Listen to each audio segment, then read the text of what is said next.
What about Deutsche Bank's point yesterday that NVIDIA next week may not beat as much on revenue as they normally do? Average beat on revenue last 5 quarters, $2 billion. I think that could be true. You're still dealing with the idea of a yield on a Blackwell, their current generation. Yield being not all of them are done. You might make for every 1,000, maybe you have to throw away like 400. So the gross margin is not going to be what people want. I don't think there are going to be as many watch parties as there are for Saquon Barkley. Whoa. My understanding is this will be closed as soon as early next week. And they're going to just keep buying those H100s. He's, again, in only the way Musk can. And the Information did a very interesting story on this a few days ago. I mean, what they've done in Memphis in as short a time as possible to build this data center and to network all of these H100s is nothing short of, many say, somewhat miraculous, so much faster than any other company can build a data center. It also may be one of the reasons why I know that I'm not looking for a big upside surprise in NVIDIA, but the H100 is not the current. That's not the most current no, GPU. Blackwell is, but what's great, H100 then H200 Blackwell. Now, maybe here's what's interesting. Maybe if you've already started with H100s, you got to, I don't know. Okay, so what Jensen would tell you, Jensen Wong, the CEO, is that they're all cumulative because they use software, and it's not like a 46 and then you want to turn it back as a Pentium. You do the H100, it works well with the H200. They don't depreciate. Right. And Jensen mentions the greatness of working with Musk on this self-driving. And right now, Musk still says that Jensen makes the best chips. He's not. It doesn't seem like it's very begrudging. Yep. You say like, yeah, Jensen's good. Jensen was quoted as saying, as far as I know, there's only one person in the world who could do that, and that being putting together in 122 days this Colossus. That's what they actually call it, the supercomputer. That's housed there. This week in the stock market, there's a buzz that's nearly impossible to ignore. All eyes are on Nvidia, the silicon stalwart known for its high-performance graphics processing units. As it prepares to unveil its quarterly results, it's not just another earnings report. It's the kind of event that has investors and analysts sitting at the edge of their seats. Known for sparking rallies and setting astronomical benchmarks, Nvidia's influence in the tech ecosystem is profound. With the anticipated debut of its AI-centric Blackwell processor later this year, the company could be poised to leap to unprecedented heights amid swirling rumors of its financial prowess. Giants of Wall Street and tech leaders are particularly optimistic about Nvidia's next moves. So, what is it about Nvidia that has everyone so captivated? Let's dive into the details and see why Wall Street is channeling its bullish energy towards this innovative juggernaut. Welcome back, everyone, to Investocracy. NVIDIA is up again. It's up 1.6%. I'm not sure what Ann was referring to, if that means, stay long NVIDIA or what. I also, this came up in the conversation with Nelson Peltz too, because, he invests in the more old school consumer companies. We talked a lot about Unilever in particular. And he made an interesting analogy to other companies that have been shells of themselves that just haven't used technology in an effective way. So when he looks at brands like Dove soap, which everybody always wants, but how they're using this Gen AI to power marketing and produce efficiencies and productivity. So it really is an analysis tool for all investors, even in stocks that don't have anything to do with chips. Yet.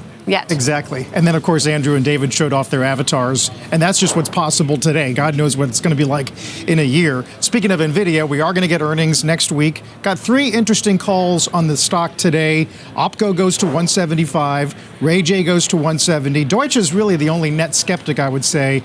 They keep 115. They argue that the revenue upside may not be as potent this quarter as it's been in prior quarters. The average revenue beat last 5 quarters is $2 billion. It's been a good run. Yeah.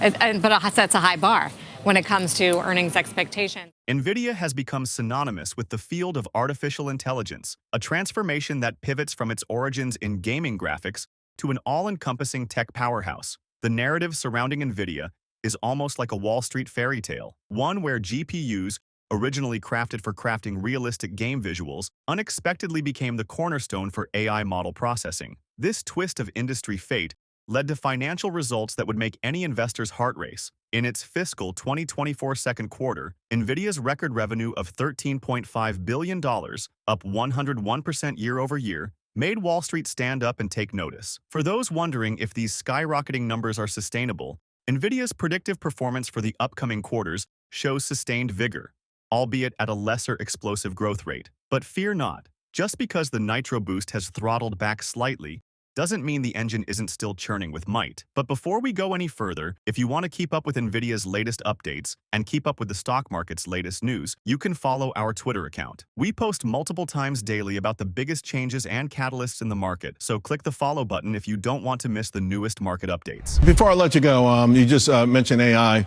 NVIDIA, everyone's building up to it. They report next week, 4 upgrades today, but semiconductors in general bifurcated, right? So the semiconductor index is at an all-time high.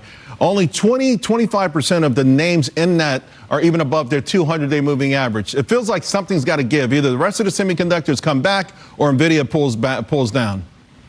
Yep, no, it's a great point. Look, we were looking, do we take off our semiconductor exposure? We're leaving our semiconductor exposure on. We got NVIDIA earnings coming up here. I think you got to get NVIDIA earnings out of the way. I think that's going to, again, clear the path for another leg higher for semis. I think this is an answer to prayers for in a lot of ways. If you've been looking to get in on semis, use this as an advantage. I think post NVIDIA earnings, it's going to be too late, Charles. So I think this is a great time to put new money to work. Yeah, I agree. I think there's a whole lot of quiet names down there that could be opportunistic. David, thank you very much, my friend. Appreciate it. In a twist of market dynamics, NVIDIA's future appears graced by the yet-to-be-unveiled Blackwell processor. Analysts are not just spectators here. They're engaged fans waving their metaphorical foam fingers, predicting this next chip as a game-changer. As they recalibrate their financial models and forecast spreadsheets, price targets are getting upgraded regularly. It's almost comedic how some analysts liken holding onto NVIDIA now to being an early adopter with Apple's initial iPhone offerings, calling it a once-in-a-lifetime opportunity. Melius Research's Ben Reitz's compared giving up on NVIDIA now to relinquishing Apple stakes right before it revolutionized the tech market. Even with NVIDIA's stock facing slight turbulence earlier this summer, analysts lean on one undeniable truth: the unparalleled demand for GPUs in AI development. This demand has tech titans rushing to integrate NVIDIA chips, driving its revenue to new heights that read like a work of fiction to some. Despite the volatility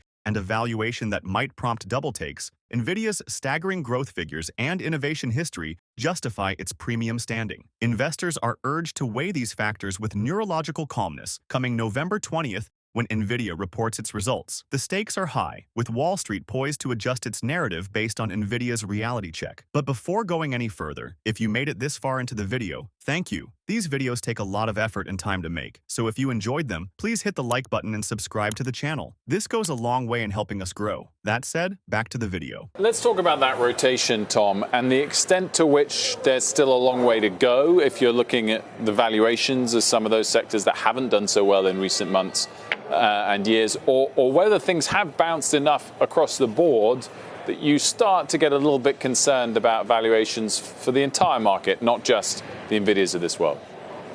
Yeah, valuations are definitely something our clients are asking us about because, the equity markets have been rising for several years. But the idea of a rotation, I think, is grounded on a couple of things. One is that the Fed's rate path is lower, and that benefits cyclical stocks and small caps. And we know there's also a lot of cash on the sidelines, and investors de-risked because of the yen crisis and just general concerns about the summer. And so I think the NVIDIA results plus the Fed in September is really the catalyst that it's going to get some investors to actually follow through with the rotation. So I think we're early because, for instance, small caps, I know people think they're expensive, but the median PE of a Russell 2000 stock is still 10.7 times forward earnings. That's compared to almost 17 times for the S&P. So the small caps have a lot of room for multiple expansion.